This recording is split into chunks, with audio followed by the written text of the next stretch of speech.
શું ગુજરાતમાંથી દારૂબંધી હટાવી દેવી જોઈએ? શું ગાંધીના ગુજરાતમાં દારૂબંધીના નામે માત્ર નાટક ચાલી રહ્યું છે? નમસ્કાર, અખાડા સાથે હું છું મનીષ અને આજે વાત ખોખલી દારૂબંધીની કરવી છે, પોલીસના હપ્તાની કરવી છે અને મરતા લોકોની કરવી છે. એ કોથળીથી લઈને કાચની બોટલ સુધીની સફરની કરવી છે કે પહેલા લઠ્ઠો થતો તો દેશી કોથળીમાં થતો, હવે ઇંગ્લિશ બોટલમાં થવા લાગ્યો છે. આખરે એની પાછળનું કારણ શું છે? એક કારણને સમજવાની સાથે સાથે ગુજરાતની એક ખોખલી દારૂબંધીની પણ મારે વાત કરવી છે.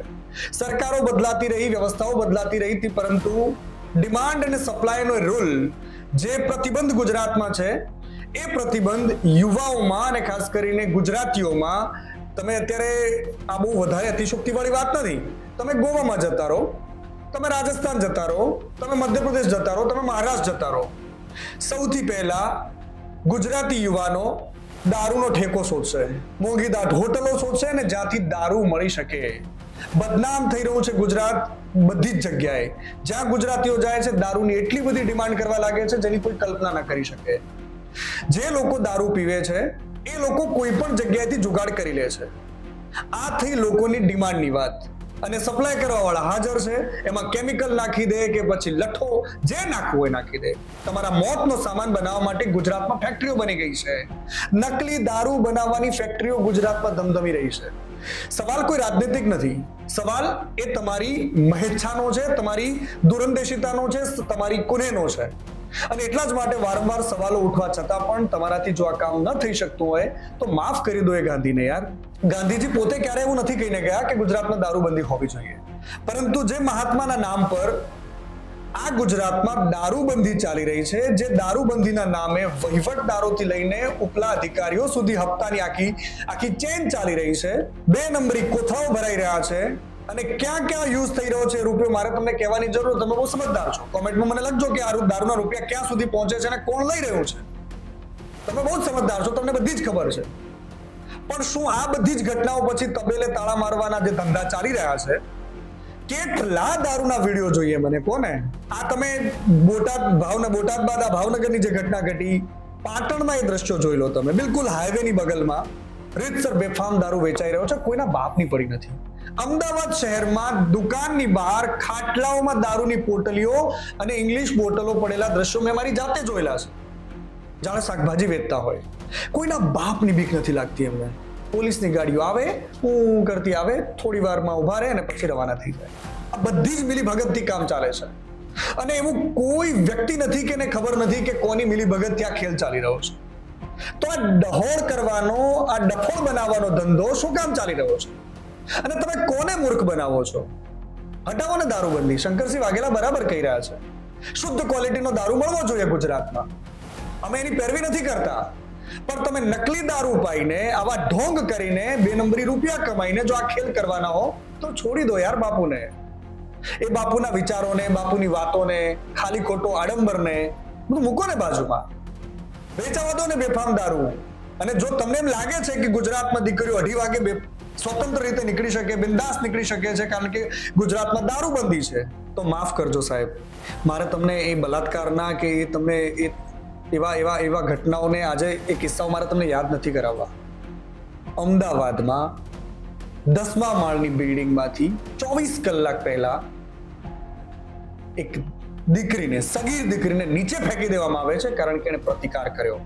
આ ઘટનાઓ ગુજરાતમાં બેફામ બની રહી છે. માતાજીના સમ ખાઈને તમે કહેજો, તમારા ઈષ્ટદેવના સમ ખાઈને કહેજો તમે કે શું તમે ક્યારે દારૂ નથી પીધો? જે દારૂબંધીના ડહોળના નામે અત્યારે ગુજરાતમાં દારૂ બંધ કરાવવા નીકળેલા છે એ તમામ લોકોને કહું છું, તમારા ઈષ્ટદેવના સોગંદ ખાઈને કહો કે તમે ક્યારે દારૂને ટચ નથી કર્યો. તો પછી આ બધા નાટકો કેમ થઈ રહ્યા છે? તો પછી આ ઢોંગ કેમ થઈ રહ્યો છે?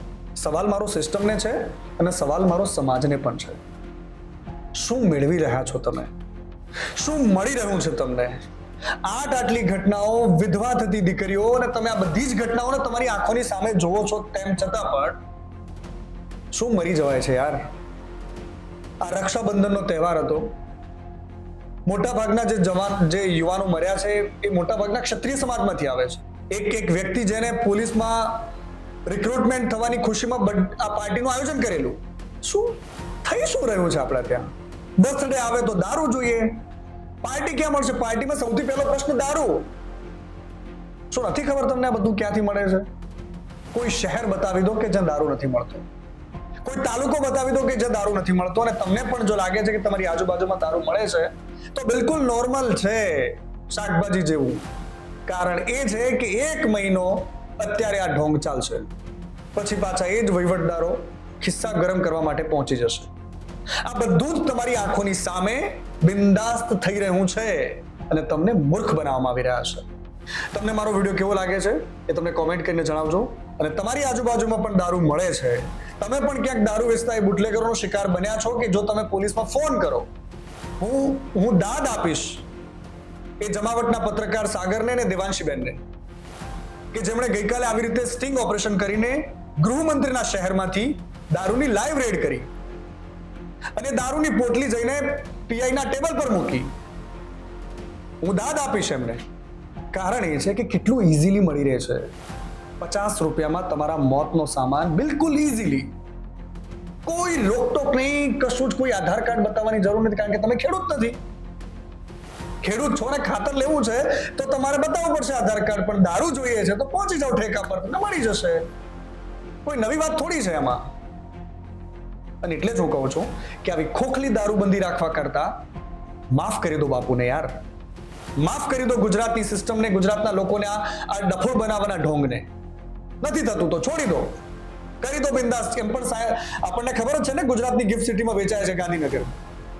માલે તુજારો પી શકે છે દારૂ, એમાં લઠ્ઠો નથી આવતો, કારણ કે મોંઘો દાટ દારૂ છે, એ સ્ટાન્ડર્ડ દારૂ પીવે છે, તો ત્યાં પી શકે છે. ગાંધીના ગુજરાતમાં, ગાંધીનગરમાં તો બીજે આપી દો પરમિશન. નકલી દારૂ પીને લોકો મરશે તો નહીં ને, જો તમારાથી દારૂબંધીનું અમલીકરણ ન થતું હોય તો. અને આ વ્યથા, આ આક્રોશ બધા જ લોકોના મનમાં છે, કાર્યકર્તાઓના મનમાં પણ હશે સાહેબ. જે તાળીઓ પાડે છે ને ભીડમાં, એમના મનમાં પણ હશે.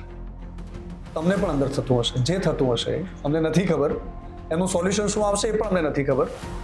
પણ આ ઘટના શરમજનક છે આપણા ગુજરાત માટે, બદનામ કરે છે મારા ગુજરાત. તમને પણ નમસ્કાર.